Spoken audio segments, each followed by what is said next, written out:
really to get at that. So, one of the things that this rule does is it makes clear, because a lot of our lands, as I said earlier, were acquired with federal funds that have federal requirements, specifically require the department to own and manage these lands for the interests of hunting, fishing, and trapping. We are legally obligated to make sure that those lands are managed and available to the public for those activities. And any other activities that we choose to accommodate on these lands have to be compatible with those other uses. So the rule sort of clarifies this situation with the traditional interests versus the growing array of other outdoor interests.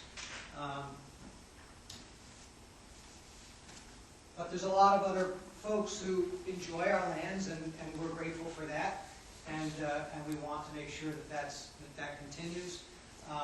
Back riding and geocaching and lots of different activities have become a great deal more popular amongst the public. And so it's presented some challenges that our department and our sister departments in the agency had not traditionally had to deal with. So it's just a growing array of interests that we're working to figure out how best to accommodate everybody. Go on and on about the sorts of activities that we've been challenged with. Here's an example where department staff planted apple trees for purposes of enhancing the wildlife habitat value on our property. This was at Roy Mountain Wildlife Management Area in Peacham. And they were promptly removed by someone. In another instance, on the lower picture, somebody had set up a horse hitching post and were leaving their horses there for long periods of time. And it also was in an area where we hadn't designated a horse travel corridor before.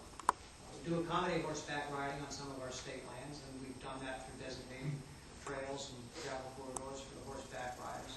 And that's really what this rule is going to memorialize, is a process for trying to manage those sorts of activities in that way. Doing some intern work for the Vermont Public Parks and Recreation Department, and they're putting together a plan to encourage horseback riding in their particular areas. When I read this, I said this seems to be diametrically opposed to what the Fish and Wildlife Department is doing to prohibit horseback riding. I find it very difficult to understand why horseback riding in and of itself is incompatible. I'm a hunter myself. Typically hunting happens in the fall, but horseback riding doesn't happen in the fall because people are afraid to go out.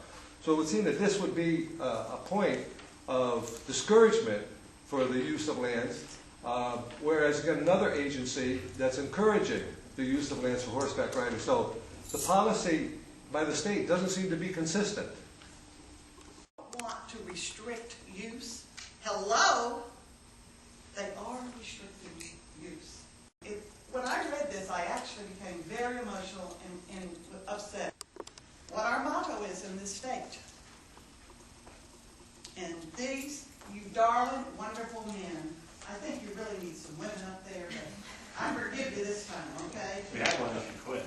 You got no lie. It's all good. But I was on Bill Sledding the other day. I've been on Wenlock several times this year,